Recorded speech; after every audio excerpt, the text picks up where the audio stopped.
Correct बेटा। आपको मैंने होमवर्क में कुछ दिया था, इलस्ट्रेशन नंबर 1 दिया था आई थिंक, और 6 दिया था। कर लिया आप सबने? बहुत अच्छी बात है। मॉड्यूल दीजिए please.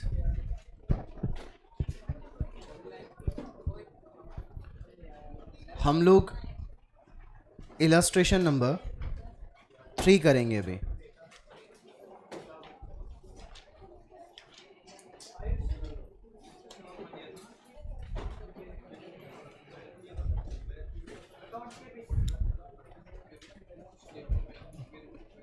Illustration number 3।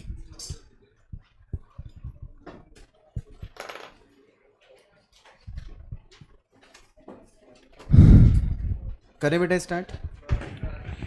A, B and C were in partnership, sharing profit in the proportion of 5:4:3। 5:4:3 ratio आपको पहले से गिवन है पार्टनर्स का। Balance sheet of the firm on 31 March 2020 was as under. बेटा क्वेश्चन एक बार अच्छे से पढ़ लीजिए, थोड़ा डिफरेंट टाइप ऑफ क्वेश्चन है लेकिन आसान है। फिक्चर्स, इन्वेंट्री, ट्रेड रिसीवेबल और कैश का बैलेंस आपको गिवन है इधर। कैपिटल अकाउंट्स में ए बी सी गिवन है, ट्रेड पेबल्स का बैलेंस गिवन है। A had been suffering from ill health and he gave notice that he wished to retire.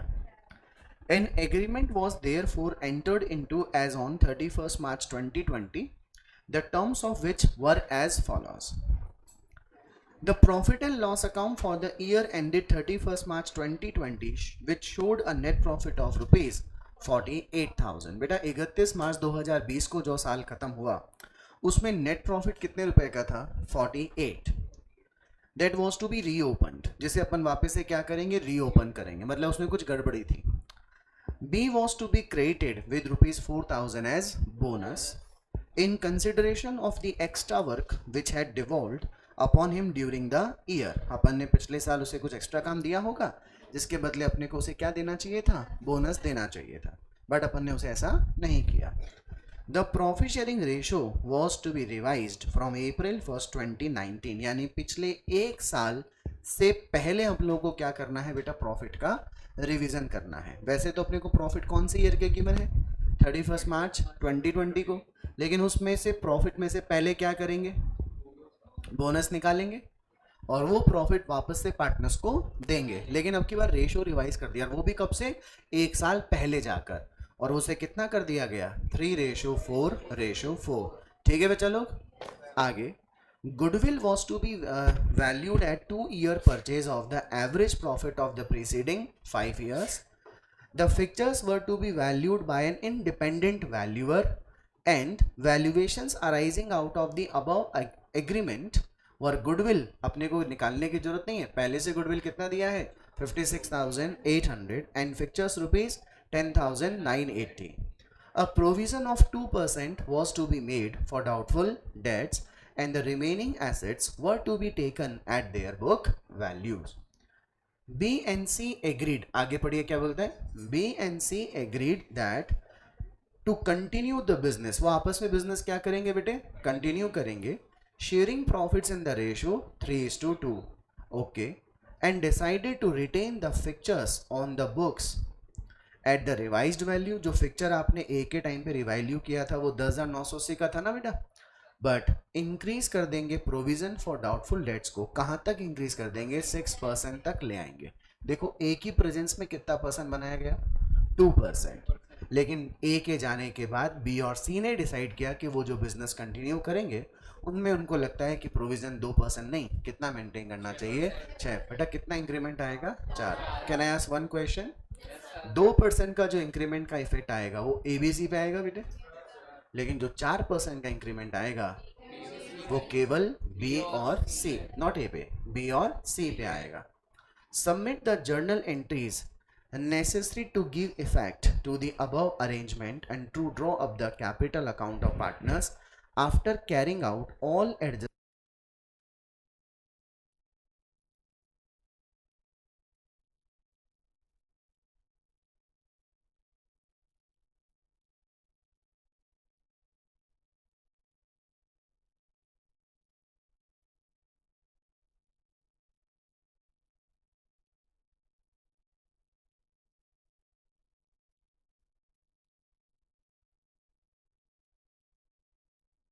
तो मैडम इतनी देर से बोला क्यों नहीं आपने? अरे मैंने पूरा क्वेश्चन पढ़ दिया। अच्छा अच्छा, बीच में चली गई थी। Okay okay, understood. अच्छा अब आ गई। ओके, ये भी खेल खेल रही है। चलो जी, 2 मिनट रुको।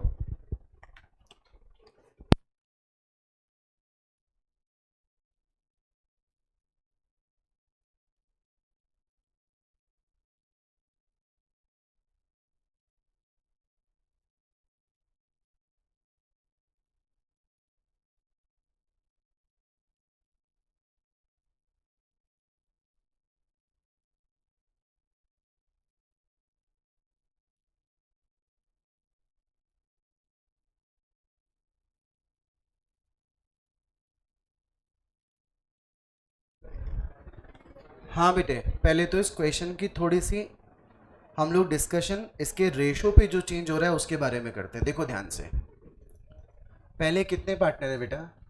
ए, बी और सी। इनका रेशो ये लोग कितना मान के चल रहे थे पहले से? 5, 4, 3। ठीक है बेटा, इन तीनों पार्टनर ने ही अपने रेशो को क्या कर लिया? चेंज। और कौन सा रेशो लेकर आ गए? 3, 4। ठीक है बेटा, अब देखो इस रेशो का इस क्वेश्चन में केवल एक ही जगह काम है, और वो क्या काम है? जो इन्होंने प्रॉफिट 31 मार्च 2020 ईयर का जो डिस्ट्रीब्यूट कर लिया होगा, वो किस में ही डिस्ट्रीब्यूट किया होगा?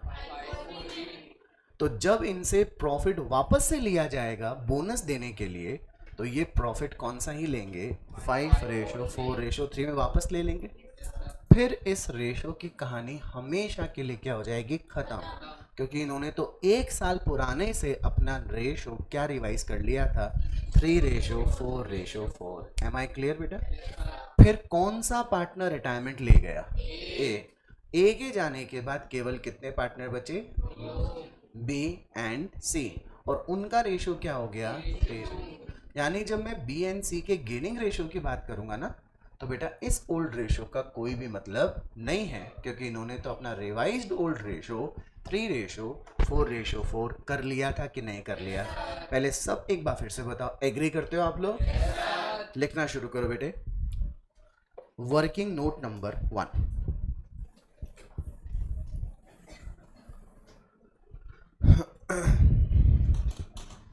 Working note number 1, calculation of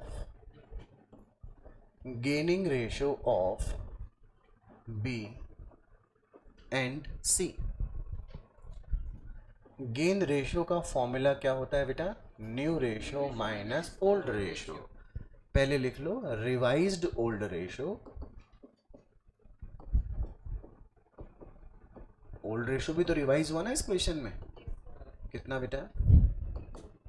3:4:4। Now A, sorry B, new ratio कितना है बेटा? और पहले कितना था? 3:4:4। कितना हो गया? 4/11 हो गया। एलसीएम बोलिए कितना आएगा? 55। ये आ जाएगा 50। हाँ अच्छा, यस, 33 माइनस 20। Is it 13/55? सी की बात करो बेटे, 2/5 माइनस 4/11। एलसीएम बोले तो 55। ये 22 हुआ, और ये कितना हुआ? 20। क्या 2/55 निकल कर आया बेटा?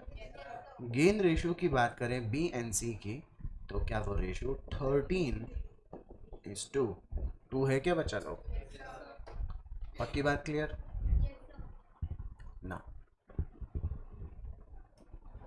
This is your first working note, and to be honest last working note, क्योंकि अब तो क्वेश्चन में सब कुछ गिवन ही है। गुडविल पहले से गिवन है, गुडविल का एडजस्टमेंट जो अपन एंट्री करेंगे उसी में कवर हो जाएगा बेटा। कर लिया कॉपी? लिखो जर्नल एंट्रीज। हम रेक्टिफिकेशन ऑफ एरर का टॉपिक पढ़े थे क्या? याद है अगर फाइनल अकाउंट्स बनने के बाद में कोई एरर को ठीक करना हो,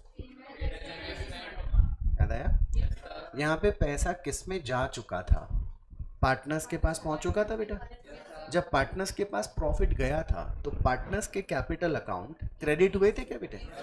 अब उनसे वापस से पैसा लेकर एक अकाउंट जिसका नाम है P and L adjustment account, उसमें डाल दिया जाए बेटे। मेरे साथ लिखेंगे जर्नल एंट्रीज नंबर 1। कितने पार्टनर हैं? तीनों का नाम ए बी सी। एंट्री बोलेंगे A's capital debit, B's capital debit, C's capital debit to P and L adjustment.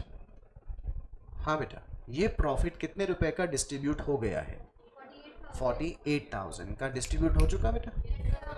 तो अपन ने 48,000 का प्रॉफिट पार्टनर्स को दे दिया। ये डेफिनेटली 5:4:3 में ही गया होगा ना बेटे। इसको वापस से ले लो। 48,000 मल्टीप्लाई 4/12, बताओ कितना होगा? अपन ने ए से ले लिया 20,000, बी से 16,000 और 12,000 रुपये। एम आई क्लियर बेटा? ये अपन ने कौन से रेशो में विड्रॉ किया? उस रेशो में विड्रॉ किया जिस रेशो में पार्टनर्स के पास पैसा गया था। अब एक अकाउंट है जिसका नाम क्या था? P and L adjustment. क्या उसमें 48,000 आ गए बेटे? ये एंट्री क्यों करनी पड़ी सर? दो कारण से। एक तो प्रॉफिट को जिस रेशो में बांटा गया था उसके बजाय दूसरे रेशो में बांटना था, और दूसरा अपने को बी को क्या देना था? अब आप पहले आपकी 12th क्लास वाली बात याद कीजिए। 12th में आप लोग एक एडजस्टमेंट शीट बनाते थे, याद है आपको? Statement showing past adjustment. जो ए बी से लेना था वो ए बी को डेबिट कर देते थे, जो क्रेडिट करना था वो क्रेडिट पे। नेट में डेबिट, नेट में क्रेडिट निकाल कर एंट्री पास करते थे। Now number 2, P and L adjustment account से पैसा निकाल कर हम किन पार्टनर्स को दे देंगे? ओनली बी को ही देंगे ना बेटा। एंट्री बोलो P and L adjustment account debit to B's capital account, केवल 4,000 रुपये।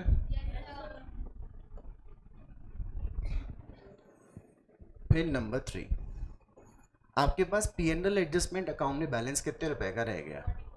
44 बेटा। 44,000 का डिस्ट्रीब्यूशन वापस से पार्टनर्स को करना है बेटा। अगर क्वेश्चन में रिवाइज रेशो ओल्ड नहीं हुआ होता, ओल्ड रेशो रिवाइज, तो बचा हुआ 44,000 वही 534 में दे दिया होता अपन ने। लिखो P and L adjustment account debit to A's capital to B's capital to C's capital. लेकिन अपन कौन से रेशो में देंगे इसको? रिवाइज्ड 3:4:4। बताओ कितना है? Okay, 12, 16 and 16,000। Am I clear everybody? Now याद कीजिए, जब भी कोई रिटायरमेंट या एडमिशन हो, ये तो एक्स्ट्राऑर्डिनरी एंट्री आई है इस क्वेश्चन में, है ना? बाकी किसी रिटायरमेंट और एडमिशन में अपने को क्या करना होता है? असेट्स और लायबिलिटी का रिवैल्यूएशन करना होता है।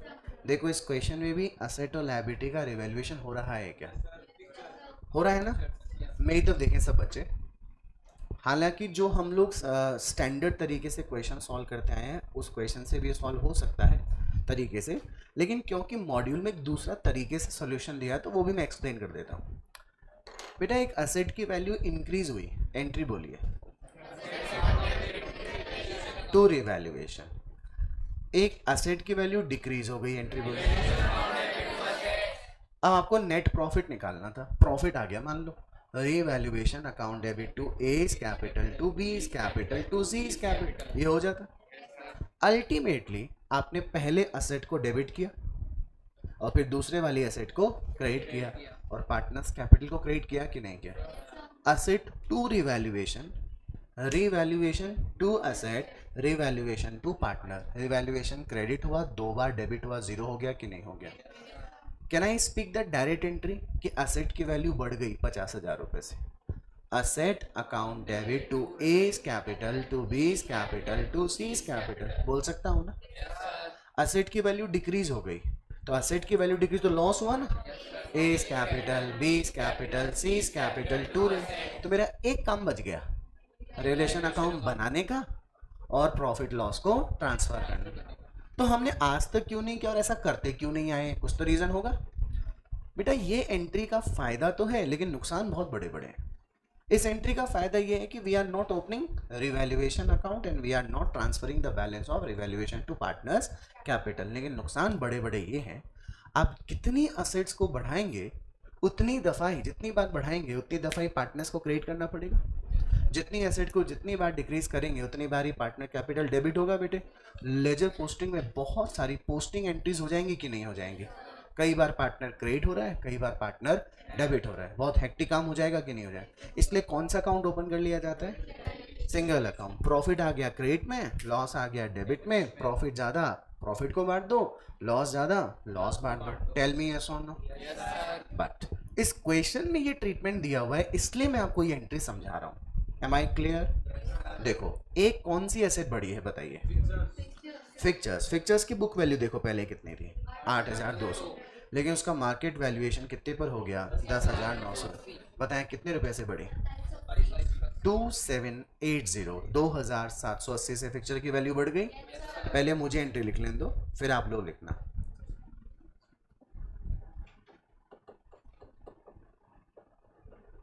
Fixtures account debit 2,780। नाउ सीधे सीधे to A's capital to B's capital to C's capital कर सकता हूँ ना, लेकिन मैं वो ये भी नहीं कर रहा। मैं ये देख लूँगा कि दूसरी एसेट में कौन सा चेंज आ रहा है। देखो दूसरी प्रोविज़न बनाना है क्या, प्रोविज़न कितना है आपके पास, 93,500 है ना बेटा।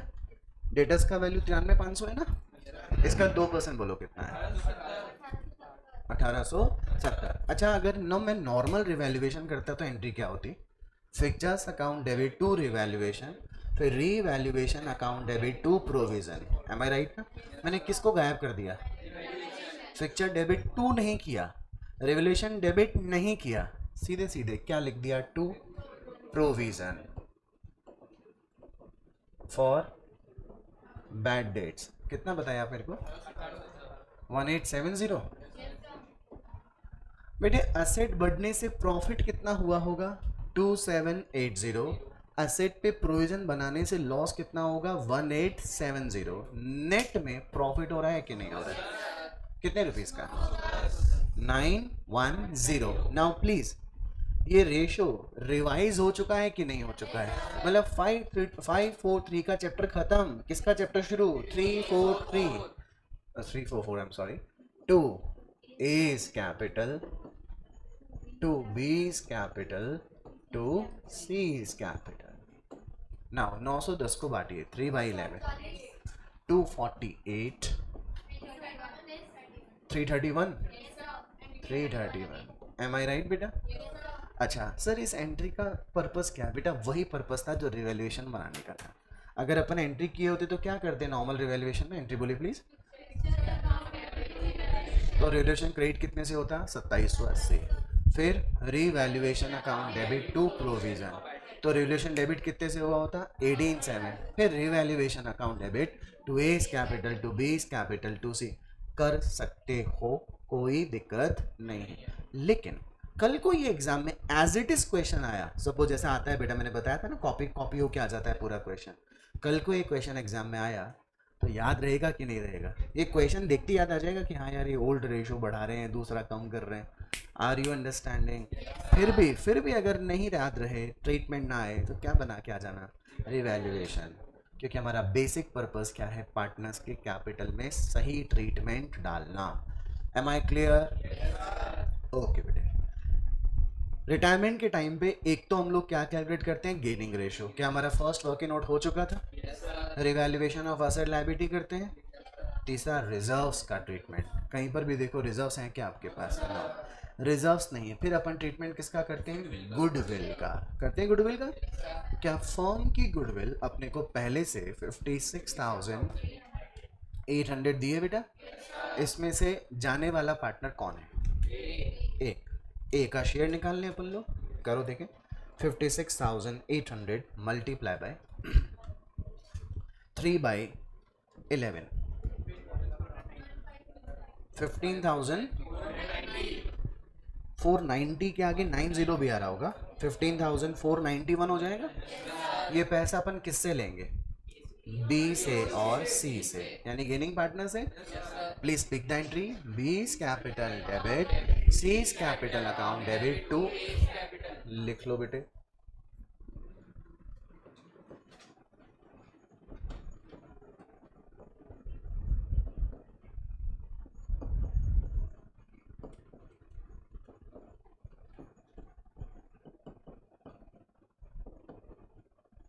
कितना रुपीज हो गया? 15,491।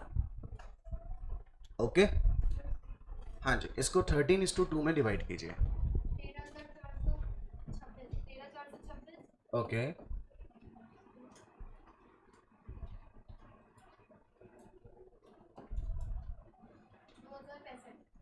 2065, यानी हम 13,426 का पैसा किससे लेंगे? बी से। 2065 का पैसा किससे लेंगे बेटा? सी से। और पैसा किसको दे देंगे? ये जो एंट्री हुई है ये किस प्रोपोर्शन में हुई है? आई एम सो सॉरी बेटे, 13:2, मैंने गलती से 3:2 लिखा। This is the entry gaining ratio 13:2। अच्छा इधर देखो ना, कुछ भी फर्क नहीं चल रहा है। अपन लोग जो पार्टनर्स कैपिटल के थ्रू करते हैं वही सीक्वेंस फॉलो किया कि नहीं किया? सिर्फ एडिशनली ये 3 एंट्री आ गई बेटा, वरना अपन लोग बाय बैलेंस बीडी लिखे होते, रिजर्व्स का ट्रीटमेंट किए होते, रिवैल्यूएशन का प्रॉफिट लॉस निकाले होते, लिखा होता, और चौथा किसका होता? गुडविल का। Am I clear? गुड। अब आगे थोड़ा दिमाग लगाओ, इस क्वेश्चन के अंदर किसके जाने के बाद में प्रोविजन को बढ़ाया जा रहा है? तो पहले किसको फ्री कर दें बेटा? देखो, मैं ए, ये बी और ये सी, मेरे प्रेजेंस के साथ में यही काम होना था बेटा, फिर इन्होंने मुझे फ्री कर दिया। अब बी एंड सी बिजनेस को कंटिन्यू करेंगे। दोनों ने डिसीजन लिया कि ए गया गया, कोई बात नहीं, फिक्चर्स को तो उसी प्राइस पे रखते हैं जिस प्राइस पर अपन ने ए के सामने तय किया था, लेकिन प्रोविजन को कितना बढ़ा देते हैं। तो मेरी प्रेजेंस के बाद पहले होगा या बाद में होगा? तो पहले मुझे फ्री कर दिया जाए बेटा।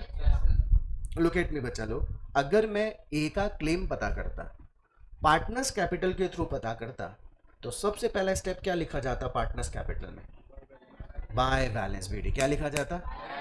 ढूंढो बाय बैलेंस बीडी में कैपिटल पहले से कितनी गिवन है। कहाँ पता चली? बैलेंस शीट में। देखो कैपिटल अकाउंट का बैलेंस 1,35,930। टेक कैलकुलेटर, 1,35,930 ले लिया बेटे। अपन क्रेडिट में जो भी आया होता वो प्लस कर देते, जो डेबिट में जाता उसे माइनस। नाउ देखो, सबसे पहले एंट्री में क्या ए डेबिट हो रहा है बेटा? प्रेस माइनस का बटन एंड 20,000। ओके, कुछ फिगर आया होगा, रिड्यूस होकर आ गया होगा। क्या सेकेंड एंट्री में कहीं ए डेबिट या क्रेडिट हो रहा है? फिर देखो, क्या वो क्रेडिट हो गया 12,000 से? प्लस 12,000, फटाफट कुछ आया होगा वैल्यू। फिर आपने इसमें ए को देखो कितना क्रेडिट किया, 248, प्लस कर दो बेटे। और फिर आपने ए को कितना क्रेडिट किया? 15,491। टोटल बताओ कितना है? यही पैसा ए को देना बनता था ना बच्चा लोग। क्या क्वेश्चन में कहीं पर भी लिखा है कि ए का सेटलमेंट किस तरीके से किया जाएगा? If no information is given, we transfer the retiring partner's claim to his loan account. Understood? Yes, sir. Please pick the entry. Is very nice. A's capital account debit to A's loan account. 1,43,669. Am I clear बच्चा लोग? अभी B and सी ने किसको free कर दिया है? अभी कौन बचेंगे? बी एंड सी ने क्या तय किया? प्रोविजन को क्या कर दें? एडजस्ट। अच्छा, प्रोविजन पहले से 2% बना हुआ है, 93,500 का 4% और बढ़ाना है बेटा। 93,500 का 4% निकालिए। 93,500 का 4%, 3740। बेटा इसका इम्पैक्ट एबीसी पे आया कि केवल बीएनसी पे? अच्छा, नॉर्मल रिवैल्यूएशन फर्दर करते तो एंट्री क्या होती? Revaluation account debit to provision हुआ होता। फिर इस रिवैल्यूएशन का बर्डन एबीसी पे नहीं, केवल बी और सी पे आता, तो एंट्री क्या करते, B's capital debit C's capital debit, to revaluation करते। अरे ऊपर रिवैल्यूएशन डेबिट था, नीचे रिवैल्यूएशन क्रेडिट था, हटाओ इसको, एंट्री बोलो B's capital debit C's capital account debit to provision for doubtful debts. Entry number 7।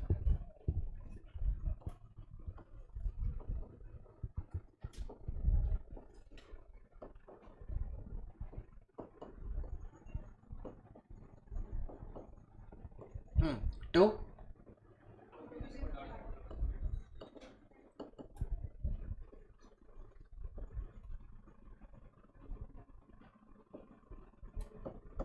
बोलो बेटा कितना, 2244, और इधर ओके, और ये कितना आ गया 3740। एम आई राइट बेटे? अच्छा, अब इस क्वेश्चन में कोई और फर्दर एडजस्टमेंट करने की जरूरत है? नो सर, कोई एडजस्टमेंट करने की जरूरत नहीं है, जैसा इन्होंने बोला था अपन ने वैसा का वैसा कर दिया बेटा। अब आखिरी में इसने क्या बोला था, draw up the capital account, और सिर्फ बैलेंस शीट नहीं मांगी है, क्या बनाएंगे अपन अब, पार्टनर्स कैपिटल। 7 एंट्री लिखी, सारों कॉपी कर लिया आपने, चलो बनाओ पार्टनर्स कैपिटल ए बी सी।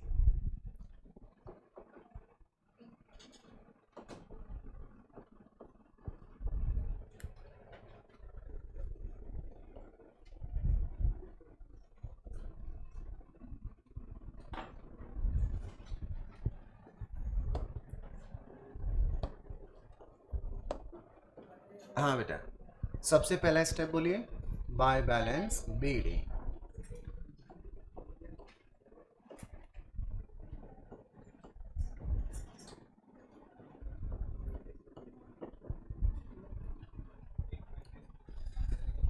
एक 35,930,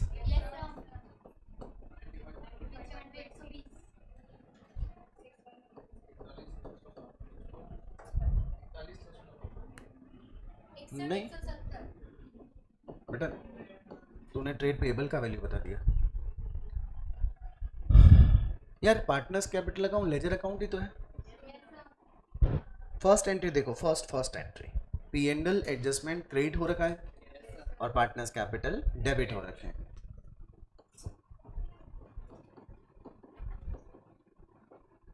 बोलो देखें,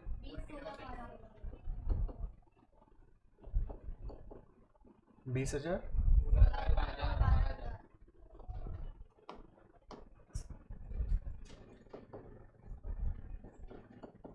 ओके। सेकेंड एंट्री में क्या P and L adjustment debit होकर बी का अकाउंट क्रेडिट हो रहा है, कितने रुपए से, क्या आपके पास 44,000 रुपये रह गया, कितना,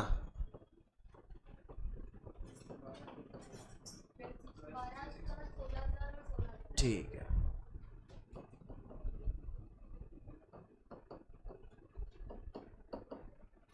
ओके बेटे,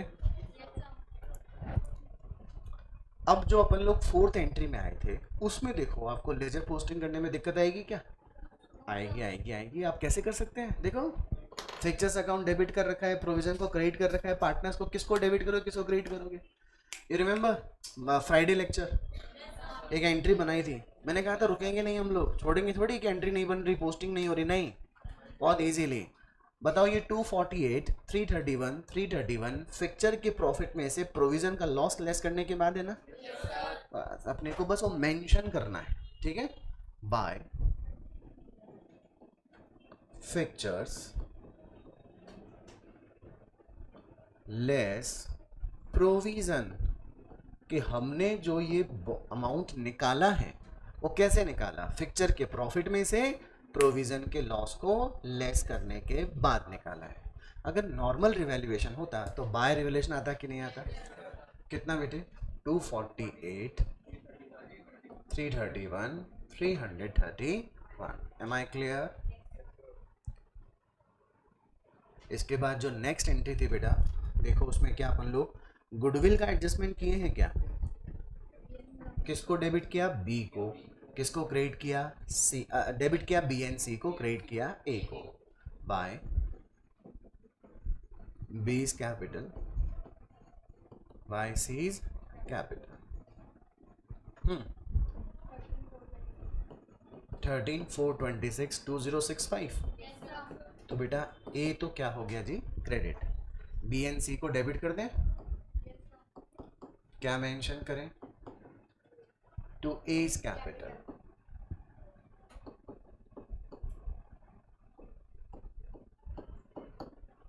ऑल डन. आगे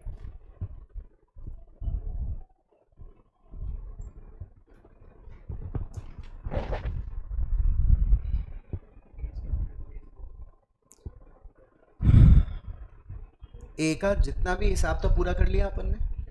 अब देखो अगर अपन ए का टोटल लगाते तो जो अपन ने एंट्री के टाइम लगाया था वही टोटल आएगा. क्रेडिट के टोटल में से इसका डेबिट का टोटल लेस करेंगे तो लोन अकाउंट में ट्रांसफर कर देंगे. फिर से बोलिएगा जरा. 143669 ये एंट्री हो गई A's capital account debit to A's loan account. Everything is clear बेटा. अभी क्वेश्चन में एक एंट्री का और एडजस्टमेंट करना बाकी है. कौन सा? प्रोविजन, जिसका इफेक्ट केवल और केवल किस पे आया. अगर अपन नॉर्मल रिवैल्यूएशन किए होते तो एंट्री होती revaluation account debit to provision, फिर एंट्री करते B capital debit C capital debit to revaluation करते. यहाँ पे से रिवैल्यूएशन अकाउंट को अपन ने क्या कर दिया. बेटा if no information is given then we assume that partnership firm has transferred this amount to his loan. ये अजम्पशन मान के चलेंगे. ठीक है, हमेशा ध्यान रखिएगा. If no information is given, otherwise जैसा बोला है वैसा करेंगे. क्या करेंगे? To provision for bad debts. ये एंट्री नंबर कौन सी थी बताइए. 7th एंट्री थी क्या लास्ट एंट्री थी? ए के अलावा. हाँ जी. बी को कितना किया था? 2244. इधर 1496. क्या कुछ बाकी बचा बेटा? ना. पहले तो बी के क्रेडिट का टोटल लगा के डेबिट का टोटल माइनस कर. क्रेडिट का टोटल और बैलेंस. बैलेंस 83781 और 61940. Let me check. कोई बात नहीं, चलने दो. ये लड़ेंगे नहीं एक दूसरे से. 1 रुपए का डिफरेंस बेटे से चलेगा बिकॉज अपन ने 1 रुपए को इधर बढ़ा दिया होगा. जब किधर इसको उल्टा किया हुआ है. कोई बात नहीं, बताता हूँ क्यों किया होगा. प्रोविजन में ये जो वैल्यू थी ना इधर वाली तरफ, ताकि 1 रुपए का डिफरेंस ना आए भाई, कॉम्पनसेट करने के लिए. Don't worry, we will get full out of full marks. Okay. अरे 3 पार्टनर है, 10,000 रुपये का प्रॉफिट बांटना है. तीनों में इक्वल बांटिए. बता कैसे करेंगे. 3333.333 तो कब तक लिखोगे. इसलिए क्या करोगे, 2 को तो 3333 दे दोगे, 1 को 3334 करोगे तो हिसाब बैठ जाएगा ना बेटा. टोटल लगाकर इस पार्टनर कैपिटल अकाउंट को बंद कर दीजिए. ये तो कर सकते हो तुम, कर लेना. मुझे मत बताना, कर लेना. बैलेंस शीट थोड़ी बनानी है. ओके, अपन भी नहीं बनाएंगे. हर एक क्वेश्चन में रिटायरमेंट में कुछ ना कुछ नया सीखने को मिल रहा है बेटा. इस क्वेश्चन में अपन ने क्या सीख ली? एंट्री सीख ली और कुछ था नहीं. एक ऐसा का ऐसा क्वेश्चन सॉल्व करेंगे that is practical question number 1. I think 1 ही है शायद.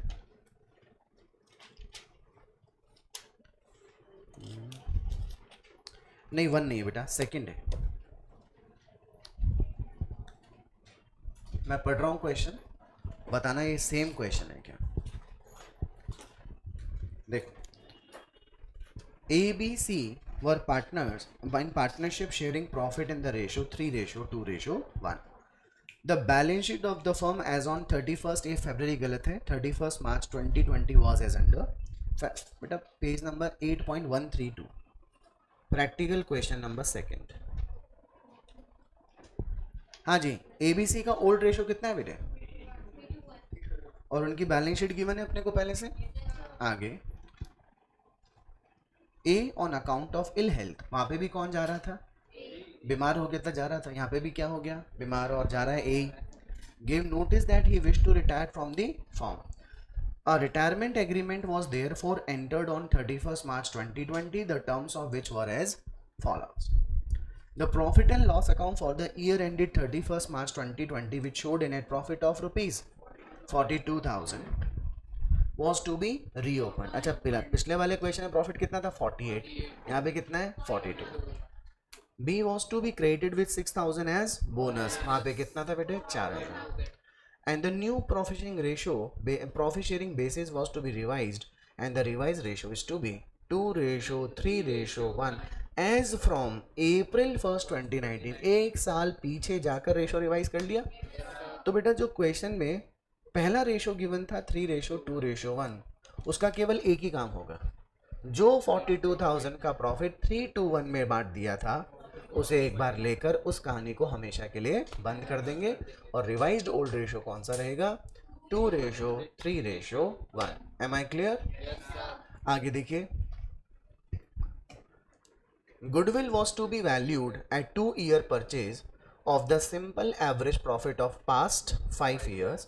Profit of these 5 years ending 31st March were as under 16, 17, 18, 19, 20 में 15, 23, 25, 35 और 42 का प्रॉफिट गिवन है बेटा। Fixtures are to be valued at rupees 39,800, मतलब वहाँ पे भी वैल्यू चेंज हो रही थी फिक्चर्स की। प्रोविजन वहाँ पे भी कितना परसेंट बन रहा था, यहाँ पर भी कितना परसेंट बना 2%। And the remaining assets were to be taken at their book value. Point number D थोड़ा डिफरेंट है, पढ़ो। Then the amount payable to A shall be paid by B। यहाँ पे लोन अकाउंट की जगह एंट्री क्या हो जाएगी, A's capital account debit to B's capital. तो A के डेबिट में 2B आएगा और B के क्रेडिट में बाय A आएगा। समझे क्या? B बोल देगा फॉर्म तुम छोड़ो, मैं अपनी जेब में से पैसा दे दूंगा, बस ये तुम ध्यान रखना कि तुम्हारे को पैसे किसको देने हैं, मुझे। जब मैं रिटायरमेंट लेने जाऊँ ना तो ये पैसे मेरे को दे देना। Understood everybody? आगे पढ़ो, देखें। BNC agreed as between themselves to continue the business, sharing profit and loss in the ratio 3:1। क्या वापस से BNC ने रेशियो रिवाइज किया बेटा? And decided to retain fixtures in the books at the revised value। यही कहानी पिछली बार भी गिवन थी बेटे। And increase the provision for doubtful debts to कितना percent, 6%। The total capital of the firm will be rupees 3 lakh। बस बेटा यही कहानी एक नई आई है, बाकी तो सेम क्वेश्चन था। फॉर्म की टोटल कैपिटल कितनी रहेगी 3 lakhs as before to be maintain in the new ratio as between A and C. तो बेटा 3 लाख की कैपिटल है, 3:1 करेंगे तो 2.25 लाख बी की होनी चाहिए एंड 75,000 सी की। रिक्वायरमेंट बोलो जरा, सुनना है मुझे।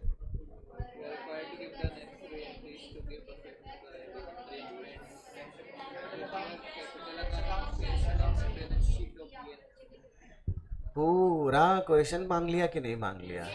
पहले क्या दे दो, एंट्री, फिर क्या दे दो, पार्टनर्स कैपिटल, फिर एक दे दो कैश अकाउंट, फिर एक दे दो बैलेंस शीट। पागल हो गए? पर आया तो करके तो आना पड़ेगा एग्जाम में। शुरू करें? चलो लिखो, प्रैक्टिकल क्वेश्चन नंबर 2। क्योंकि ओल्ड रेशो रिवाइज हो गया और एक नया रेशो और आया, तो क्या अपने को वापस से पहला वर्किंग नोट निकालना पड़ेगा। लिखो,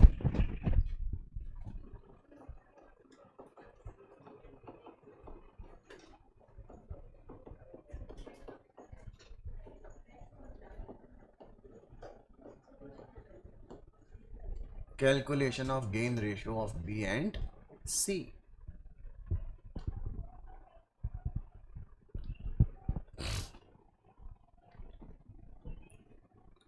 पहले old ratio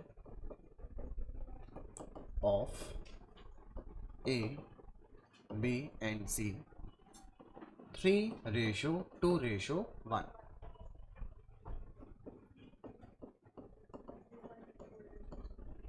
revised old ratio A, B, C 2:3:1। तो बेटा अपने लिए और उस पुराने रेशो की कोई इंपॉर्टेंस नहीं रही ना बेटा ना। गेन रेशो, एक minute, new ratio of B and C 3:1, oh sorry 3:2 लिख दिया मैंने। अच्छा आपको पता है अपने को गेंद रेशियो इस क्वेश्चन में निकालने की जरूरत ही नहीं पड़ी। बताओ क्यों? यहाँ से ए को छुपा दूं तो बी और सी का रेशियो कितना था, अभी भी कितना है? नो गेंद रेशियो इज रिक्वायर्ड। करना है calculate, are you sure?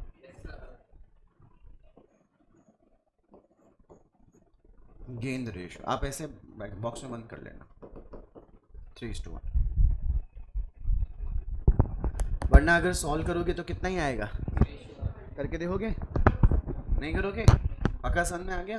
Okay, ये आपको समझ में तो आया कम, तुम्हारा आलस है ज़्यादा। अरे हाँ हाँ आ जाएगा आ जाएगा, दिख ही रहा है ना नालायक। 2:3:1 है, 2 गया तो कितना बचा? तो पहले भी कितना था? 3:1, अभी भी कितना है? 3:1। चलें आगे, चलो लिखो एडजस्टमेंट एंट्रीज।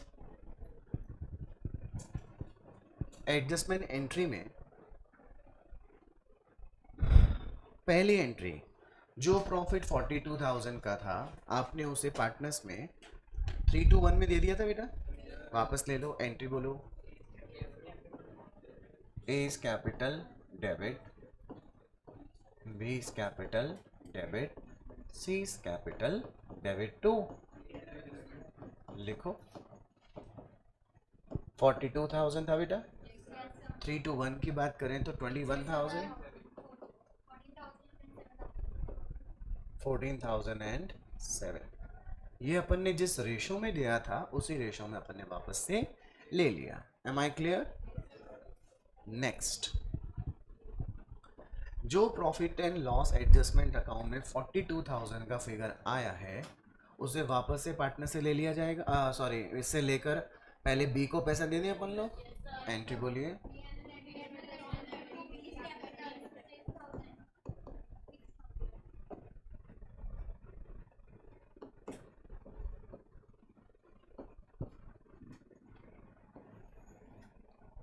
कितने पैसे बचे? 36। किसको दे दें?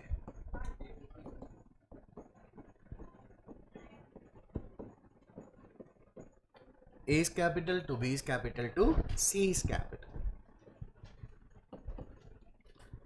रेशो कौन सा हो जाएगा? 2:3:1। कितना आया बेटा?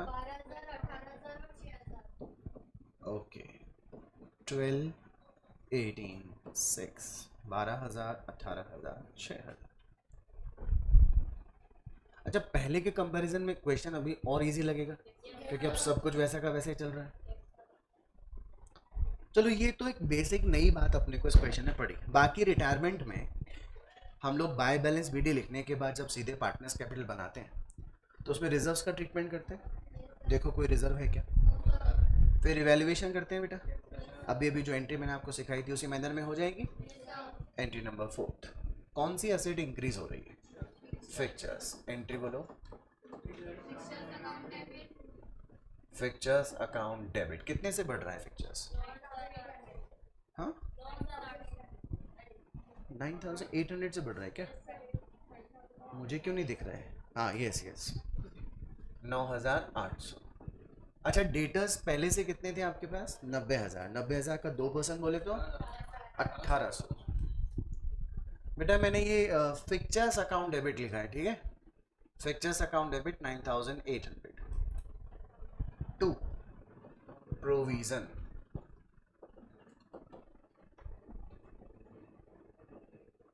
For bad dates 1,800। अच्छा प्रॉफिट देखो 8,000 का आया क्या बेटा? तो A is capital to B is capital to C is, वो 3:1 की कहानी खत्म हो गई है। 2:3:1 फटाफट बोलिए। ओके 4,000 और फिर 1,333। अरे श्योर, गड़बड़ी नहीं होनी चाहिए।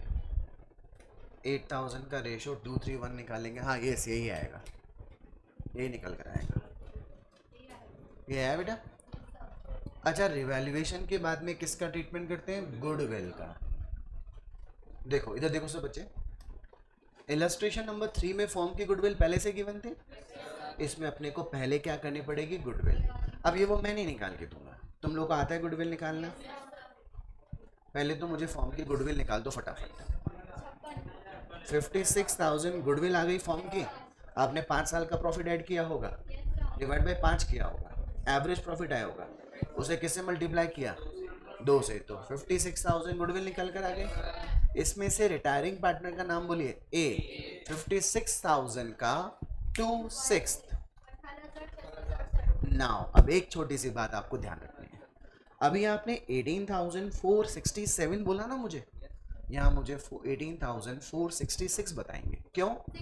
हाँ, जो भी है, 1 रुपये अपन यहाँ ऑलरेडी बढ़ा चुके हैं ना बेटा, तो अब अगर मैं 1 रुपया और बढ़ा दूंगा तो ये तो थोड़ा सा गलत हो जाएगा कि नहीं हो जाएगा? दोबारा बोलो ये बात में क्या बोला, 56,000 फॉर्म की गुडविल, कैलकुलेटर वापस लीजिए, 56,000 मल्टीप्लाई बाय 2/6, आपकी स्क्रीन पे 18,666.6666 आ रहा होगा। अगर अपन लोग राउंड ऑफ करते तो 18,667 हो गया होता। मैं ये बोल रहा हूँ बेटे, यहाँ पर भी 8,000 का डिस्ट्रीब्यूशन जब किया था तो 2,666 रुपये 666 पैसे आया था बेटा, 1 रुपये बढ़ा दिया था ना अपन ने, क्लियर है ना, ध्यान दे रहे हो ना इधर? तो 18,666 को ही क्या कर दें अगर अपन क्रेडिट, तो जो ऊपर 1 रुपये बढ़ाया था वो इधर 1 रुपये कम देने का कॉम्पनसेशन हो जाएगा बेटा। अच्छा, ये पैसे हम लेंगे किससे, अभी एंट्री लिख लो पहले, फिर हिसाब कर लेंगे। B's capital debit, C's capital debit to A's capital 18,666। Ratio बताओ फटाफट, 3:1। चलो बी को, तो 14,000 कर दो, आगे 466, ओके, ये आ गया 4,666 रुपये। एंट्री में कोई तकलीफ नहीं है ना, फिगर सामने आ गए कैसे किया, ओके। अच्छा, गुडविल का ट्रीटमेंट हो जाने के बाद अगर कोई फर्दर ट्रीटमेंट नहीं होता तो हम लोग पार्टनर का कैपिटल बैलेंस निकाल लेते हैं बेटा, कैलकुलेटर काम में लीजिए। बाय बैलेंस बीडी किए होते तो सबसे पहले ए के कैपिटल का बैलेंस 150 आया होता, 150 फर्स्ट एंट्री में डेबिट हो गया, माइनस कर दो 21,000। सेकेंड एंट्री में कुछ नहीं हो रहा, थर्ड एंट्री में ए को क्रेडिट कर रहे हो 12,000, प्लस कर दो, कर दिया प्लस। फिर फोर्थ एंट्री में 2,667 प्लस कर दो, फिर 18,666 प्लस कर दो, लेट मी चेक, 1,03,33 आ गया बेटा, ओके। पैसे अपन किसको दे रहे हैं, ए को, किससे लेकर दे रहे हैं, किसके कैपिटल को खत्म कर देना है, तो जो पहले क्रेडिट थी उसे डेबिट कर दिया जाए और किसकी कैपिटल में ट्रांसफर कर दें, बी की। एंट्री बोलिए, A's capital account debit to B's capital,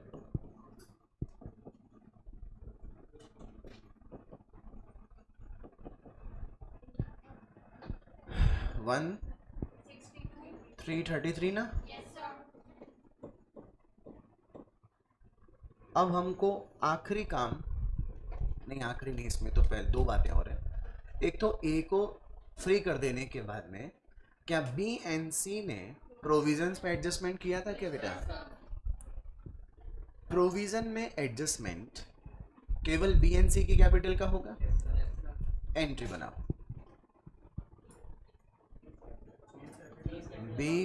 B's capital debit, C's capital debit to provision. ये बी एंड सी कौन से पार्टनर हैं? न्यू पार्टनर्स, तो इनका रेशो भी कौन सा आएगा? New ratio. डेटर्स 90,000 का 2% बन चुका था, 4% और 3600 रुपये आएगा टू प्रोविजन। बेटा 2,700 किससे लेंगे? बी से, और 900 किससे लेंगे? सी से, और क्या एंट्री बन जाएगी हमारी? अब आपको ये करना है कि आप 4 लाइन छोड़कर पहले आप क्या करेंगे, नहीं जरूरत नहीं छोड़ने की, हम लोग कर सकते हैं, कैलकुलेटर पे हमको करना आता है। फर्म की टोटल कैपिटल रिवाइज होकर पहले से कितनी कैपिटल थी, 3 लाख। लास्ट में लिखा है कि बी और सी ने डिसीजन लिया कि जो फर्म की कैपिटल ए के रिटायरमेंट से पहले थी 3 लाख थी, अभी भी हम कितने रखेंगे, पर ये पॉसिबल नहीं है क्योंकि एक चला जाएगा तो फर्म की कैपिटल रिड्यूस हो जाएगी ना। इसके लिए पैसा किसको लाना पड़ेगा, पक्का। पहले 3 लाख की कैपिटल को न्यू रेशो 3:1 में डिवाइड करके देखो। 2,25,000, मैंने कहा था पहले भी शायद 2.25 लाख ही बोला था। 2,25,000 की कैपिटल होनी किसकी चाहिए, बी की, और 75 किसकी होनी चाहिए। Imagine, just imagine if we were preparing what, तो हम लोग को 2 बैलेंस सी डी पहले से पता चल गया कि 225 और 75,000 चाहिए। M I clear. बट हम तो अकाउंट नहीं बनाए, हम तो क्या बनाई है, एंट्री। पहले बी के बाय बैलेंस बी डी में जो वैल्यू आता वो कितना आया होता, 1 लाख आया होता। Use calculator, 1 lakh. अब जहां जहां आपने बी को क्रेडिट और डेबिट किया वो प्लस माइनस कर दो। पहली एंट्री में बी डेबिट हो रहा है बेटा, -14,000, फिर प्लस हुआ 6,000 रुपये से, प्लस कर दो 6,000, फिर प्लस कर दो 18,000, ध्यान से कोई गड़बड़ी नहीं होनी चाहिए। फिर बी को क्रेडिट कर दो 4,000 से, फिर माइनस कर दो 14,000 रुपये से, और फिर प्लस कर दो 162,333 से, और फिर माइनस कर दीजिए 2,700 से। आप बोल रहे हो 259,633, इसकी इतनी कैपिटल है, जबकि इसकी होनी कितनी चाहिए। क्या इसने ज़्यादा पैसे लगा रखे हैं, माइनस कर दो 225 इसमें से, 34,000 ये ले जाएगा क्या पैसे, यस सर। तो पैसे देने की एंट्री कर दो, किसको देंगे पैसे, बी को। बेटा समझ में आ गया क्या आप लोगों को, पैटर्न वॉज सेम, बस हम लोगों ने कैलकुलेटर पे एंट्री में डेबिट क्रेडिट करके कर लिया। Entry number 8, B's capital debit to cash. फिर से बोलिएगा एक बार, 3,4,633। M I clear. अब यही हिसाब सी का बना ले बेटा। पहले देखो सी के कैपिटल अकाउंट का balance by balance B D 50,000 है क्या, ओके। फर्स्ट एंट्री में देखो सी डेबिट हुआ, माइनस कर दो 7,000, कर दिया। फिर थर्ड एंट्री में सी प्लस हो रहा है 6,000, कर दो बेटा क्रेडिट। फिर 1,333 प्लस कर दो, फिर 4,666 माइनस कर दो, फिर 900 रुपये माइनस कर दो, 44,767, ये इसकी कैपिटल है। But what is required capital, minus करो, -75, 34,000, 20,000, 303 डबल, ओके 30,233 ये पैसा लेकर आएगा। यस 30233, सही सही बोला मैं अभी, पैसा लाया सी। एंट्री बोलिए।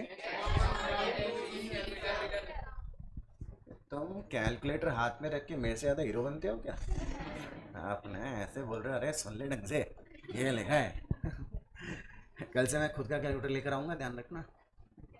एंट्री बोलो, कैश अकाउंट डेबिट टू, बेटे बात दोबारा बोलना,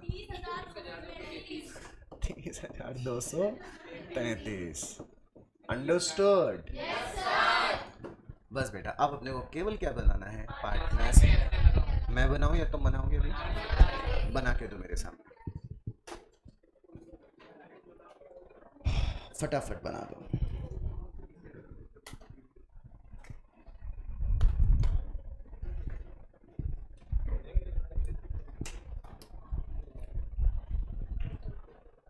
आपको मैं 3 मिनट दे रहा हूँ, ज़्यादा नहीं, 3 मिनट में बन जाएंगे आप लोगों से।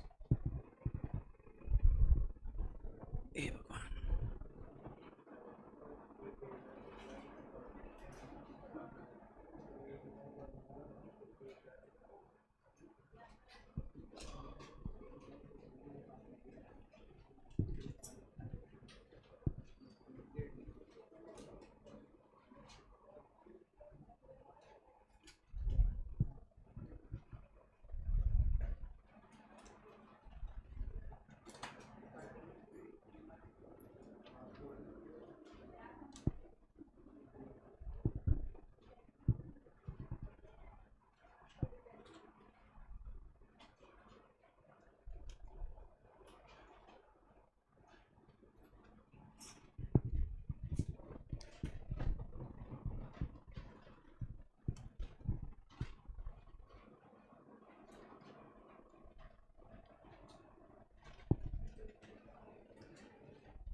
डन बेटा?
सबने बना लिए पार्टनर्स कैपिटल, वही वैल्यूज आई होंगी बेटा। देखिए 1 रुपए कम ज़्यादा का कोई फर्क नहीं पड़ेगा। अच्छा आखिरी में इस क्वेश्चन में क्या आपने से कैश अकाउंट मांगा है बेटा? बोला है क्वेश्चन में कैश अकाउंट बनाओ। चलो कैश हमारे पास पहले से कुछ 50,000 का पड़ा था। एंट्री क्या हुई? कैश के डेबिट में सबसे पहले क्या लिखेंगे? To balance BD. अब देखो ए का तो सेटलमेंट अपन ने किसके थ्रू कर दिया? बी के थ्रू। लेकिन सी कितना पैसा लेकर आया? 30,233। Entry cash account debit to C's capital. और बेटे कैश लेके चला गया A, sorry B, B's capital account debit to cash by B's capital. कितना? 34,633। What is the closing balance? नहीं नहीं आराम से।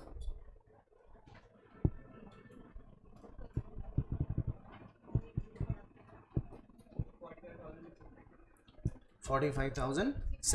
यस।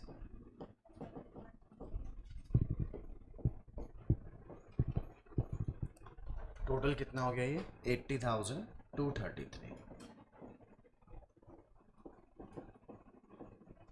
ओके बेटे। और अब क्या बनाने को बोला है इसने? Balance sheet.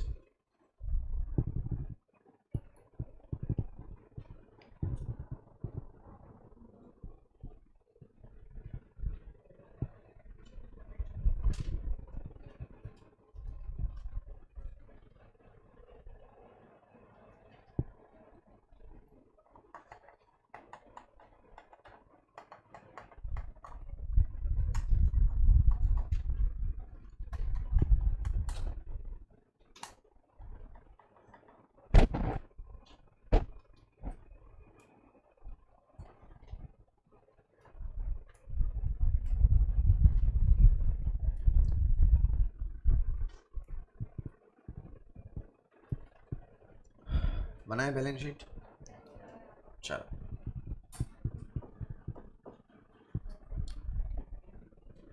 सबसे पहले जो बैलेंस शीट बनी थी उसमें सबसे फर्स्ट असेट कौन सी है? फिक्चर्स। उसकी वैल्यू रिवाइज हो गई बेटा। Is it 39,800 now? Second asset कौन सी थी? स्टॉक की वैल्यू में कोई चेंज नहीं है। पहले भी कितनी की थी? 170, 1,70,000। स्टॉक के बाद में डेटर्स। बेटा डेटर्स पे प्रोविजन जो बनेगा 2 बनेगा, 4 बनेगा या 6% बनेगा? करेक्ट, क्योंकि बैलेंस शीट किसकी है?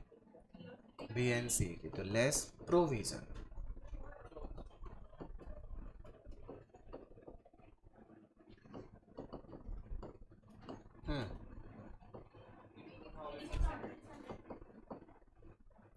नेक्स्ट कैश का बैलेंस 45,600।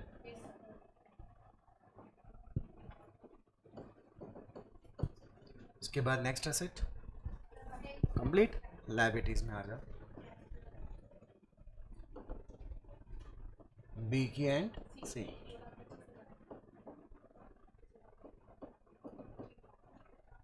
कितना हो गया?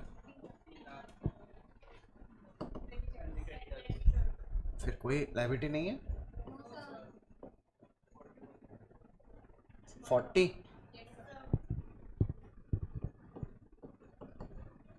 टोटल बोले तो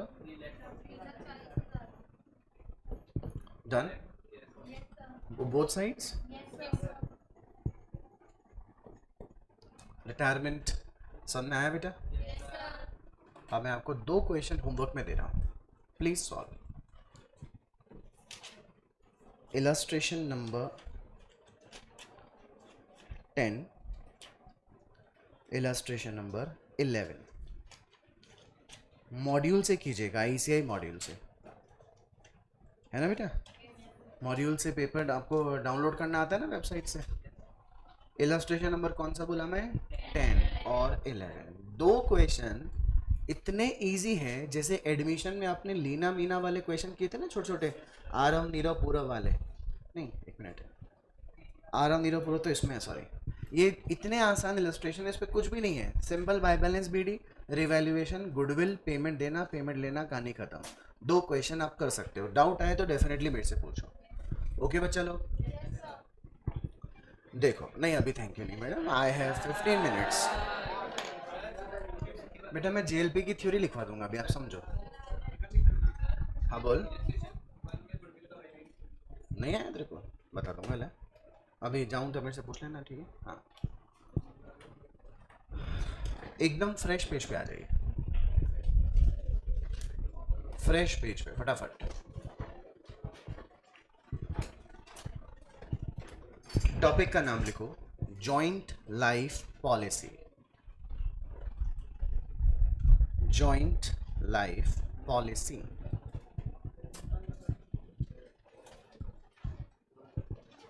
पहले 2 मिनट कॉन्सेप्ट समझिए, फिर आपको थ्योरी लिखवा दूंगा इसकी। आपने इंश्योरेंस का नाम सुना है बेटा? मोबाइल का इंश्योरेंस करवाया, कार का इंश्योरेंस करवाया, व्हीकल का इंश्योरेंस करवाया, हाउस इंश्योरेंस करवाया, गुड्स का अगेंस्ट फायर इंश्योरेंस करवाया, थेफ्ट इंश्योरेंस करवाया। तो एग्रीमेंट होता है इंश्योरेंस, आपने कॉन्ट्रैक्ट में पढ़ा ही होगा एक, कि इंश्योरेंस में क्या है कि अगर आपने अपनी किसी प्रॉपर्टी को इंश्योर करवाया तो जो इंश्योरर है, जो पर्सन एक्चुअली इंश्योर कर रहा है, वो इंश्योर्ड पर्सन को इस बात की इंश्योरेंस देता है कि कल को तुम्हें क्या हो गया, लॉस, तो हम उस लॉस को इंडेमनीफाई कर देंगे। क्या कर देंगे? Indemnity. That means we will compensate the amount of loss. तो इंश्योरेंस 2 तरह का होता है, एक होता है जनरल इंश्योरेंस, एक होता है लाइफ इंश्योरेंस। बोलिए जरा। जनरल इंश्योरेंस में अदर देन लाइफ जो प्रॉपर्टीज होती है उनका इंश्योरेंस किया जाता है, और जो लाइफ इंश्योरेंस होता है उसमें अपन लोग लाइफ का इंश्योरेंस करते हैं। बेटे 5 मिनट आप मेरी बात पे ध्यान दे लो, है ना? लाइफ इंश्योरेंस और जनरल इंश्योरेंस में एक चीज का और डिफरेंस है। जनरल इंश्योरेंस, हालांकि आजकल लाइफ इंश्योरेंस बहुत वैरायटी के आते हैं, लेकिन हम लोग जितना कोर्स कवरेज करते हैं उसके हिसाब से बता देता हूँ। मान लीजिए मैंने अपनी कार का या मोबाइल का या किसी भी चीज का इंश्योरेंस करवाया, अप्रैल 1 2020 से लेकर 31 मार्च 2021 के पीरियड में अगर उस प्रॉपर्टी को कोई डैमेज हो जाता है तो जितने रुपए का मैंने प्रीमियम दिया था वो तो मैंने दे ही दिया होगा प्रीमियम, वो तो कहानी खत्म हो गई होगी। अगर जितने का लॉस हुआ वो जो इंश्योरेंस कंपनी क्या कर देगी, कॉम्पनसेट। लेकिन अगर कोई भी नुकसान नहीं हुआ तो जितना मैंने प्रीमियम दिया था वो फुल्ली क्या हो जाता है, एक्सपायर। मतलब मेरी जेब से जो पैसे गए सो गए, अब वो वापस लौट कर आने वाले नहीं है। बात समझ में आ गई? 1 अप्रैल 2020 से 31 मार्च 2021 की कहानी खत्म हो गई। अब मुझे मेरी गाड़ी को री इंश्योरेंस करवाना पड़ेगा, रिन्यू करवाना पड़ेगा। अप्रैल 1 21 से लेकर 31 मार्च 2022 के पीरियड में मैंने वापस से क्या दिया होगा, प्रीमियम। उस दौरान अगर कोई प्रॉपर्टी को लॉस हो जाए तो I will get indemnify. Tell me yes और नो। अदरवाइज जो नुकसान हुआ वो मिल जाएगा, नहीं हुआ तो मुझे को जितना मैंने प्रीमियम दिया था वो चला जाएगा, मुझे रिकवर नहीं होगा। लाइफ इंश्योरेंस में एक बेनिफिट है, लाइफ इंश्योरेंस में आप जितना प्रीमियम का पेमेंट कर रहे हो वो हर साल इंश्योरेंस कंपनी के पास अक्यूमुलेट होते रहता है। क्या होते रहता है बेटा? अक्यूमुलेट। जैसे मान लीजिए मिस्टर एक्स नाम ने एक 50 लाख रुपए की इंश्योरेंस पॉलिसी ली। What is the policy amount? 50 lakhs. बेटा जो ये बातें मैं आज बोल रहा हूँ कल दोहराई नहीं जाएगी, इसलिए ध्यान सुनिएगा। और ये 5-7 मिनट की बातें बहुत इंपॉर्टेंट है जेएलपी समझने के लिए। लाइफ इंश्योरेंस पॉलिसी ली है 50 लाख रुपए की, इसे 50 लाख को नाम दिया जाता है policy amount. What is it called? Policy amount. ध्यान रखेंगे आप लोग। मान लो 10 साल का उसने इंश्योरेंस ले लिया कि आज से 10 साल के अंदर अंदर अगर उसकी डेथ हो जाती है तो उसका जो लीगल रिप्रेजेंटेटिव होगा या जो पॉलिसी में जो नॉमिनी होगा उसको 50 लाख रुपए का पेमेंट इंश्योरेंस कंपनी कर देगी। एम आई राइट बेटा? अब मान लीजिए उसे हर साल क्या करना था? प्रीमियम पे करना था। कितना रुपए करना था? सपोज 1 लाख रुपए का पर साल का प्रीमियम पे करना है। बताइए इंश्योरेंस में नुकसान होने के बाद प्रीमियम पे करते हैं या नुकसान होने से पहले? तो साल के बिगनिंग में ही अपन ने क्या कर दिया होगा? प्रीमियम का पेमेंट। पहले साल कितने का प्रीमियम कर दिया? वो किसके पास जमा हो गया है? एक्स नहीं मरा, जिंदा है एक्स। सेकेंड ईयर फिर से कितना पे कर दिया? 2 साल पूरे हो गए। थर्ड ईयर में फिर से पे कर दिया, बोलते जाइए कितना? 3 लाख। चौथे साल में फिर कितना पे? मान लीजिए फोर्थ ईयर में प्रीमियम पे करने के बाद में उसकी मान लीजिए क्या हो जाती है? डेथ। तो जो 3 लाख रुपए 4 लाख रुपए इंश्योरेंस कंपनी के पास चले गए वो तो उसके हो गए, लेकिन पूरे 50 लाख रुपए इंश्योरेंस कंपनी को निकाल कर किसको देना पड़ेगा? एक्स के लीगल रिप्रेजेंटेटिव को या फिर उसके नॉमिनी। एम आई क्लियर बेटा? यानी कि डेथ के केस में फर्म को या इंश्योर्ड पर्सन को मिलती है पॉलिसी वैल्यू। क्या मिलती है? किसके केस में? डेथ के केस में। फिर से बोलिए, किसी केस में? याद रखेंगे आप लोग, बोलेंगे मरने पर पॉलिसी वैल्यू मिलती है। ध्यान रखिएगा, बिकॉज अभी तो रिटायरमेंट हो रहा है, अगले चैप्टर में मारना भी है पार्टनर को अपने को। डेथ ऑफ पार्टनर पढ़ रहे हैं अपन लोग, अभी तो बचा रखा है अपन ने, ठीक है? मर जाएगा तो क्या मिलेगी? Policy value. लेकिन मान लो 4 साल निकल गए, एक्स तो मर ही नहीं रहा। 5 साल निकल गए, एक्स मर नहीं रहा। छठे साल में एक्स को फीलिंग आने लगे, क्या यार हर साल क्या पे करना पड़ता है, ना तो साला मर रहा हूँ मैं कुछ इवेंट ही नहीं हो रही है। 6 साल पूरे हो गए, कितने पे कर चुके आप insurance company? Mid of the year मान लो बेटा 6 साल मान लो ना, प्लीज़ मेरे कहने से मान लो। वो क्या तुम कभी कभी क्लास में आते हो तो तुमको थोड़ा सा ऐसा माहौल अजीब सा लगता है, तुम घबरा मत करा करो, सब मेरे पे छोड़ दो बेटा। 6 लाख रुपए का प्रीमियम पे कर चुके, मान लो 6 साल पूरे ही हुए थे, एक्स फेड अप हो गया, नहीं यार मैं नहीं पे कर रहा इंश्योरेंस कंपनी को पेमेंट। अब इंश्योरेंस कंपनी के पास जाओ और एक हो इंश्योरेंस कंपनी, हाँ मेरे पैसे मुझे वापस कर दो। इंश्योरेंस कंपनी कहती क्यों? बोले बस मैं अपनी पॉलिसी को क्या नहीं करूँगा? कंटिन्यू नहीं करूँगा। इसे कहते हैं पॉलिसी को सरेंडर किया जाना। क्या कहते हैं इसे? When policy is surrender. जब पॉलिसी क्या होती है? सरेंडर होती है। तो एग्रीमेंट तो इंश्योरेंस कंपनी और इंश्योर्ड पर्सन के बीच में कितने साल का था? इंश्योरेंस कंपनी क्या कहती है, यार ऐसा थोड़ी होगा, तुम तो एग्रीमेंट को ब्रीच कर रहे हो कि नहीं कर रहे हो? बोलते नहीं नहीं, I don't understand what is the meaning of breach and breach, I want my 6 lakh rupees money back. Insurance company कहे बैठो पानी पियो पहले। बोले वो एग्रीमेंट लेकर आओ। बोले मैं नहीं लाया। बोले हमारे पास पूरा एग्रीमेंट है। वो एग्रीमेंट की वो कॉपी लाए, बहुत सारे पन्ने पलटे पलटे पलटे पलटे, पढ़ने के बाद एक पेपर निकला, सरेंडर वैल्यू सर्टिफिकेट। कौन सा निकला? एक्स को बोला एक्स पानी पीना छोड़ो और इस एग्रीमेंट को ध्यान से पढ़ो। उसमें लिखा हुआ था if I surrender the policy before the completion of period then insurance company will pay me surrender value of the amount paid. Insurance company मुझे क्या पे करेगी? Surrender value of the amount paid. और company कहती है नीचे ध्यान से देख, इंश्योर्ड पर्सन तेरे क्या किए हुए हैं? सिग्नेचर। एक्स ने कहा, मन में तो बोला हाँ यार मुझे याद तो था, लेकिन कोई बात नहीं। उसके सामने क्या बोलना? वो सॉरी सॉरी मैं भूल गया, मेरे को कितने मेरे पैसे चाहिए? 6 lakh, but I understand you want pay me rupees 6 lakh, but how much money you are going to pay me? Company ने बोला देखो इधर आओ। हमने ठप ठप ठप ठप क्या किया, कुछ कैलकुलेशन किया कैलकुलेटर पे और बोला 3,50,000। अरे दे कितने और मिलेंगे कितने? एक्स को करेज मिलेगा या वो डिस्करेज होगा? बोलेगा यार जिंदा है, ये बहुत अच्छी बात है, बट नुकसान ये है कि दिए कितने थे? 6 लाख और मिलेंगे कितने? वो देखता है 7, 8, 9, 10। जैसे ही क्या हो जाएंगे 4 साल, हमने को एक लाख रुपए क्या करना है? और जमा करना है। पॉलिसी क्या हो जाएगी? मैच्योर। क्या हो जाएगी बोलिए? जैसे ही 10 साल पूरे होंगे, आपको पता है लाइफ इंश्योरेंस का फायदा क्या है? आपने जितने पीरियड के लिए क्या ले रखी थी, लाइफ, अगर आप वो 10 साल या 15 साल जितने का पीरियड था, अगर आप उसे कंटिन्यू रखते हो, प्रीमियम हर साल क्या करते हैं, बराबर पे करते हो, और आपकी लाइफ भी एंड नहीं होती, तो जब पॉलिसी का पीरियड क्या हो जाता है बेटे, मैच्योर, तो जितना पैसा आपने प्रीमियम को,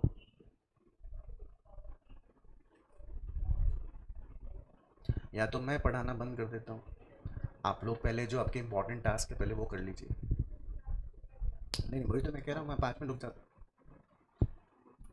शुड आई स्टॉप? आपको बाहर जाना है क्लास के, आंख धो के आनी है, जाओ।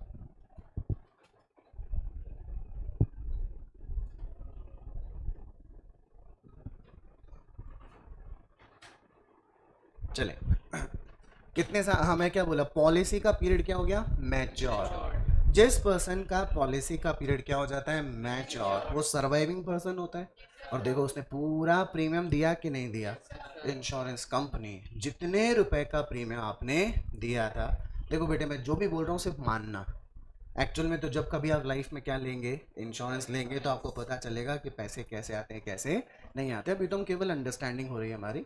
तो जितने पैसे आपने प्रीमियम के दिए थे वो सारे के सारे पैसे आपको वापस से मिलकर वापस इकट्ठा होकर आप ही के पास आ जाते हैं। बताओ इंश्योरेंस कंपनी बहुत बढ़िया काम कर रही है कि नहीं कर रही है?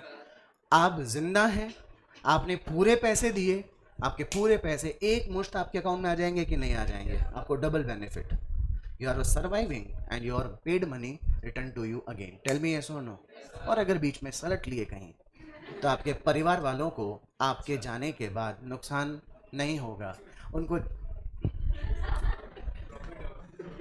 I won't speak the word कि उनको खुशी होगी कि नहीं होगी, पर अच्छा अमाउंट मिलेगा कि नहीं मिलेगा, तो इंश्योरेंस तो लेना ही चाहिए। तो एक्स क्या दिमाग लगाएगा कि अगर मैं पॉलिसी को क्या नहीं करता हूँ, mid of the year surrender नहीं करता हूँ, सिर्फ 3-4 साल का और क्या पे कर दूँ प्रीमियम, तो मेरे सारे पैसे मूल्य मुझे वापस मिल जाएंगे कि नहीं मिल जाए।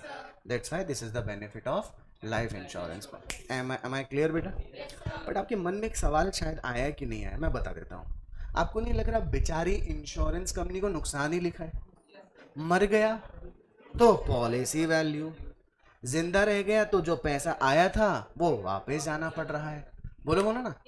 लेकिन जनरल इंश्योरेंस में ऐसा नुकसान नहीं हुआ तो पैसे गए आपके, अब आपको वापस, लेकिन प्रीमियम इसमें तो क्या हो रहा है, नुकसान हो रहा है। बेटा नुकसान नहीं हो रहा, आप एक आदमी 1 लाख रुपए का प्रीमियम आज दे रहे हो, ये 1 लाख रुपए आपको कब मिलेंगे, 10 साल बाद। हालांकि पूरे नहीं मिलते, मैंने कहा ना जब प्रैक्टिकली लाइफ में क्या लोगे पॉलिसी तो समझ में आएगा। ये 1 लाख रुपए से इंश्योरेंस कंपनी का घर नहीं चलने वाला है, लेकिन ऐसे करोड़ लोगों ने, 1 करोड़ लोग ने क्या ले लिया, इंश्योरेंस। तो 1 करोड़ मल्टीप्लाई 1 लाख कर लो, कैलकुलेटर पे भी नहीं आएगा, बहुत बड़ा फिगर हो गया कि नहीं हो गया, 1 लाख करोड़ रुपए हो गया कि नहीं हो गया। ये पैसे इंश्योरेंस कंपनी को कितने साल बाद देने होंगे, 10 साल। 1 लाख करोड़ रुपए जब स्टॉक मार्केट, वर्ल्ड इकोनॉमी थोड़ी डाउन होती है, अभी आपको पता होगा शेयर बाजार बहुत 50% डाउन, कई कुछ शेयर्स तो बहुत अच्छे शेयर 50% भाव पर आ गए, उन्हीं पैसे से, वो पैसे किसके हैं, आपके, उन पैसों से कंपनी वो शेयर्स खरीद रही है कि नहीं खरीद रही है, फटाफट बोलिए। बहुत handsome amount of profit company earn करेगी कि नहीं करेगी? आपके पैसों से प्रॉफिट कौन कमाएगी? तो प्रॉफिट तो खुद की जेब में जाएगा, आपके आए हुए पैसे आज 10 साल बाद वापस आपके जेब में आ जाएंगे कि नहीं आ जाएंगे? बीच का प्रॉफिट किसकी जेब में, कंपनी बेवकूफ़ थोड़ी है जो आपको ऐसा सफिशिएंट अमाउंट देगी। टेल मी यस और नो। तो फिर हम क्यों इंश्योरेंस लेते हैं? क्योंकि हम अपने, अगर मर गए घर वाले राजी नहीं मरे तो हम राजी। टेल मी यस और नो। लेकिन हम सेफ हैं कि नहीं? अरे घर पे जाके मत बोल देना आपने इंश्योरेंस लिया है कि नहीं लिया है। ऐसा नहीं बोलना है ना, मजाक की बात बोल रहा हूँ, बट आपको कॉन्सेप्ट समझ में आ गया बेटा? अब ये बातें मैंने क्या बोली, डेथ पर तो क्या मिलती है, policy value, repeat this word, death पर मिलती है।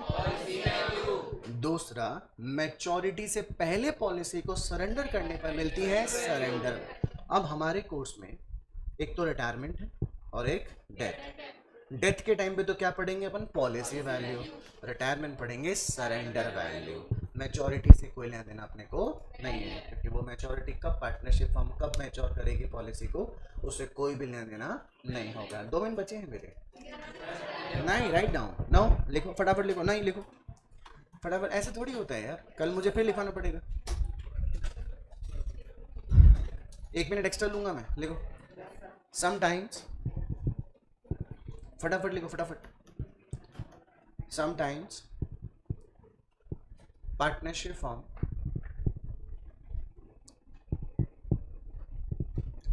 sometimes partnership firm takes life policies on the lives of the partner, takes life policies on the lives of the partners.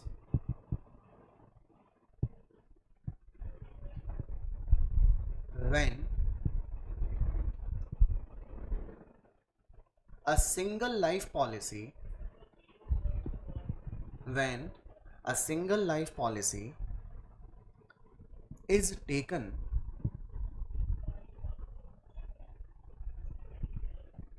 on the lives of the partner, when single life policy is taken on the lives of the partners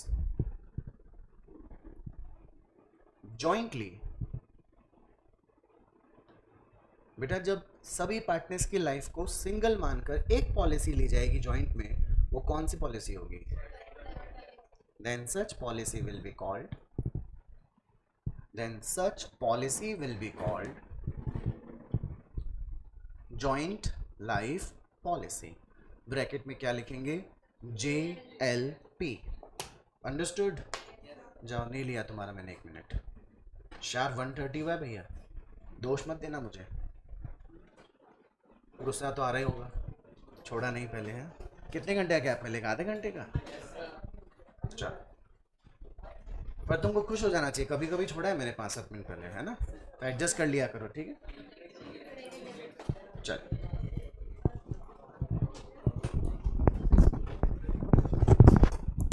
बेटा अगले 5-6 दिन के जो भी lectures होंगे ना, कोशिश करेंगे एब्सेंट नहीं होंगे, ठीक है?